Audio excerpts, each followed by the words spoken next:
Технології сучасної психотерапії. Лекція перша. Історичний нарис розвитку психотерапії як науки. План. Перше питання. Предмет, проблеми та методи психотерапії. Друге. Класифікація видів психотерапії. Третє. Основні етапи становлення психотерапії в історії. Четверте. Науковий статус сучасної психотерапії. Перше питання. Психотерапія – це лікування різних захворювань за допомогою психологічних методів. Психотерапія – система лікувальної дії на психіку через психіку на весь організм і поведінку хворого. Прийнято розрізняти психотерапію у вузькому медичному сенсі як метод лікування і в широкому, що виключає організацію праці і побуту, профілактику психотравмуючих чинників і тому подібне. Психотерапія є специфічним методом лікування, оскільки лікувальний ефект тут досягається тієї інформації чи емоційним зарядом, який вона в собі несе. Мова йде про специфічний психологічний дію на людину. Психотерапія може застосовуватися як самостійно, так і в комплексі з іншими методами лікування. Психотерапія може здійснюватися при безпосередньому контакті лікаря з пацієнтом або опосередковано за допомогою звукозапису, радіо, телефону, телебачення, кіно, за допомогою друкарського слова, музики, картин. Розрізняють психотерапію в широкому і в вузькому сенсі. Психотерапія в широкому сенсі – це слова, які включають соціотерапію, лікування середовищем, працетерапію. Психотерапія в вузькому сенсі обмежується дією психотерапевта або психотерапевтичної групи на пацієнта.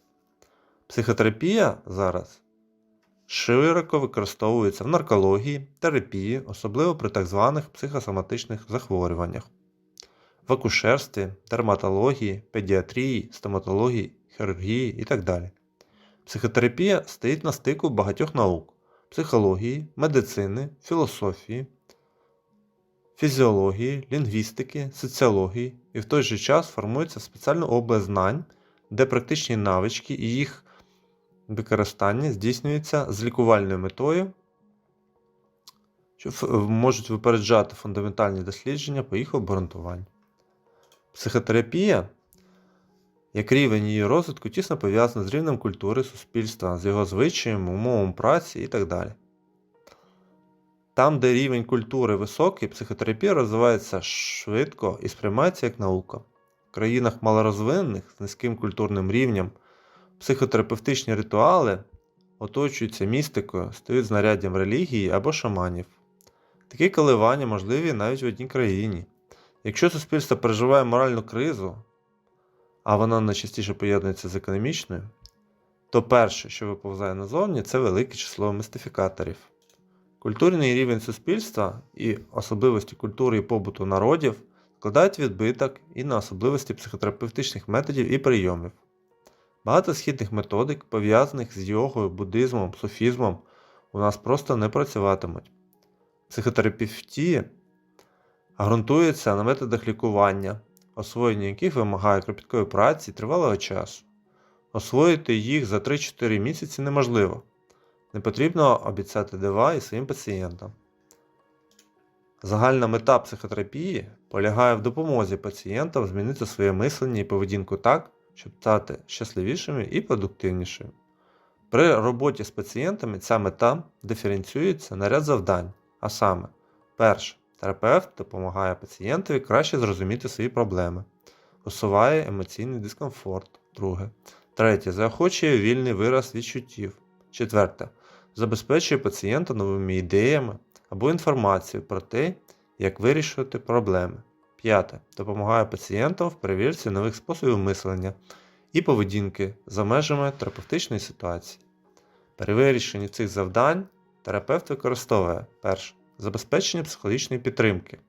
Це означає співчутливо вислухати пацієнта, дати йому зважену раду в кризовій ситуації, допомогти пацієнту усвідомити і використовувати свої сили і уміння.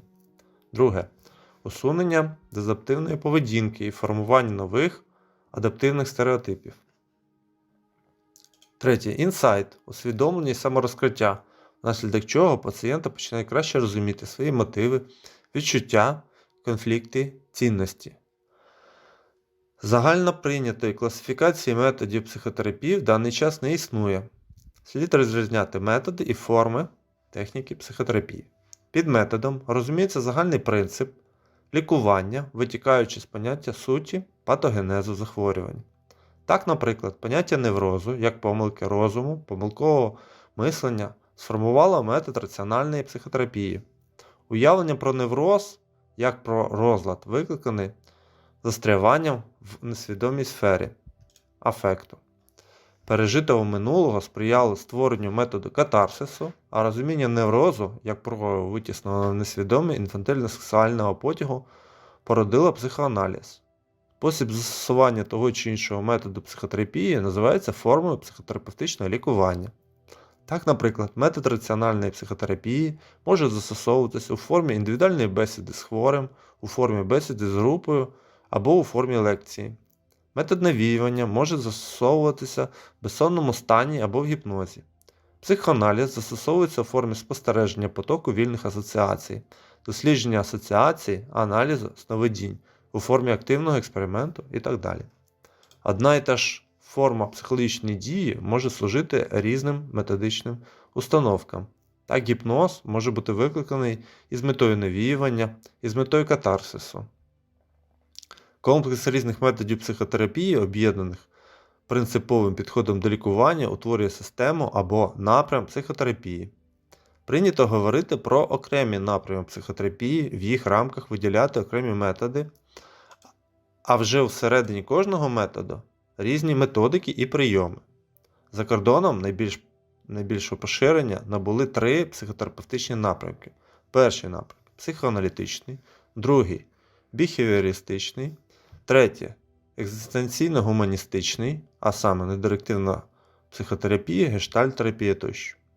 У вітчизняній психотерапії останніми роками виділяють основні напрями.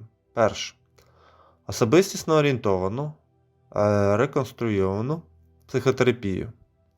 Друге – психотерапію сугестії. Третє – поведінкову психотерапію. Четверте – емоційно-стресову психотерапію. Класифікацію психотерапевтичних методів лікування можна визначити таку. Перше – психотерапія сугестії.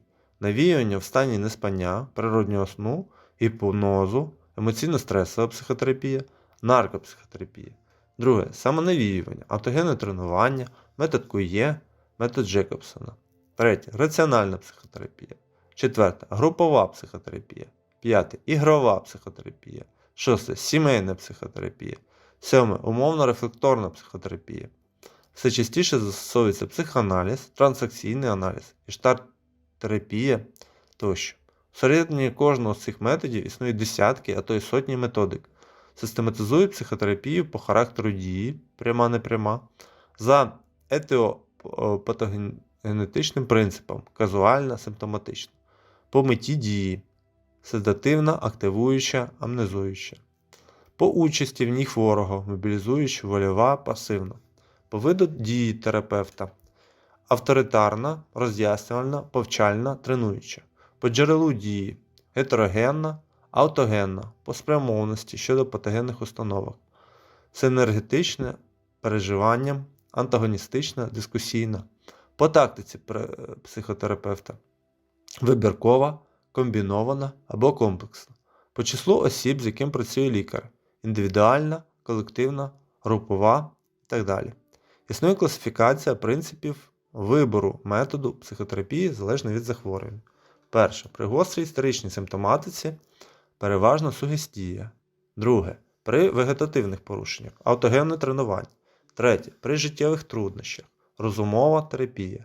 Четверте. При фобіях поведінкова терапія. П'яте. При характерологічних порушеннях гештальт-терапія, психодрама. Шосте. При розладах, пов'язаних з сімейними проблемами. Сімейна психотерапія. Сьоме. При комплексних розладах з наявністю попереднього нахилу. Глибинно-психологічні методи. Вже при першій зустрічі психотерапевта з пацієнтом постає питання про згоду хворого на проведення курсу психотерапії. При цьому неодмінною умовою є позитивне відношення хворого до лікування, тому психотерапію не призначають, про її доцільність домовляються. Ефективність психотерапевтичного лікування залежить від взаємини лікаря і пацієнта, від психотерапевтичного альянсу. Правильно побудовані взаємини психотерапевт-пацієнта залежать від багатьох чинників, серед яких одне з головних місць займають досвід і мистецтво психотерапевта. За зовнішньою строгістю психотерапевта пацієнт завжди повинен відчувати тепло, любов до себе, співпереживання, бажання допомогти. Пацієнт ніколи не прощає байдужості. Також небезпечна для початкового психотерапевта і надмірна самовпевненість. Психотерапевт, який все знає і вміє лікувати все, так само небезпечний для пацієнта, як і байдужий терапевт. Від психотерапевта вимагається висока культура, порядність і принциповість. Ці якості викликають пошану і довіру, а це вже половина успіху в лікуванні. Велике значення для психотерапевта має культура мови. Мова повинна бути гармонічно правильною, вільною від всяких вульгарних оборотів, від незрозумілого хворому термінів. Психотерапевт повинен вміти не просто і переконливо говорити, а уважно і терпляче слухати. А вислухати означає полегшити стан. На спілкування психотерапевта і пацієнта накладає відбиток і характер захворювання. Якщо по відношенню до істерика або алкоголіка іноді дозволена різкість і строгість, то психоастеники або особи з сензитивними рисами характеру завжди краще реагують на м'якість, розуміння, тепло і важко переносять грубість чи неделікатність. Пацієнт завжди чекає від психотерапевта дива. Авторитет психолога є важливим чинником, що впливає на ефективність психотерапевтичного лікування. Головне в роботі психотерапевта – не виготовлення для хворого психологічних процесів, а прагнення розкрити перед ним його ж резервні приховані можливості. Відомо як мінімум близько 450 видів психотерапії. Більшість видів психотерапії співвідносять з основними напрямками. Перший – когнітивно-біхевіоральний. Біхевіоральний напрямок розглядає людину як складну машину, що відповідає реакціям на дії зовнішнього середовища, заломлює їх крізь призму внутрішніх змінних ментальних карт, цілей і потреб. Працюючи зі способами розуміння і підкріплюючи правильну поведінку, відбувається психотерапія. Це біхевіоризм і когнітивно-біхевіоральний підхід. Наступний – психодинамічний. Психодинамічний напрямок виходить з того, що все, що стосується внутрішнього життя людини, відбувається в нас. Це прояв динаміки внутрішніх імпульсів в їх зіткненні з уявленням про реальність, гра індивідуального або колективного несвідомого, прояв нашої внутрішньої природи, як того, що реалізовує наші інстинкти і підштовхує нас до розвитку і самоактуалізації. Відповідно, це психоаналіз, юнгіанство і гуманістичний підхід. Гуманістичний підхід. Гуманістичний напрямок об'єднаний вірою у внутрішню свободу людини, вірою в можливість людини самої формувати свої відносини, сенси і життєві цінності, бути вірною самій собі. В першу чергу, це екзистенційні і духовні підходи. Терапія і розвиток особистості в когнітивно-біхевіоральному напрямку. Терапія і розвиток особистості може відбуватися в гуманістичному феноменологічному напрямку. В першу чергу, це гуманістична психотерапія. Вона бере початок в гуманістичній психології в роботах-засновниках Роджерса, Мея, Маслоу тощо. Сутнісне ядро цього підходу в розумінні людини як нероздільної принципово-цілісної єдності тіла, психіки і духу, а відповідно в обігу до інтегральних переживань, щастя, горя, провини, а не до окремих ізольованих аспектів, процесів і проявів. Категоріальний апарат гуманістичного підходу включає уявлення про я, ідентичність, автентичність, самореалізацію, самоактуалізацію, особистісне зростання, екзистенції, сенс життя і так далі. Дякую за увагу.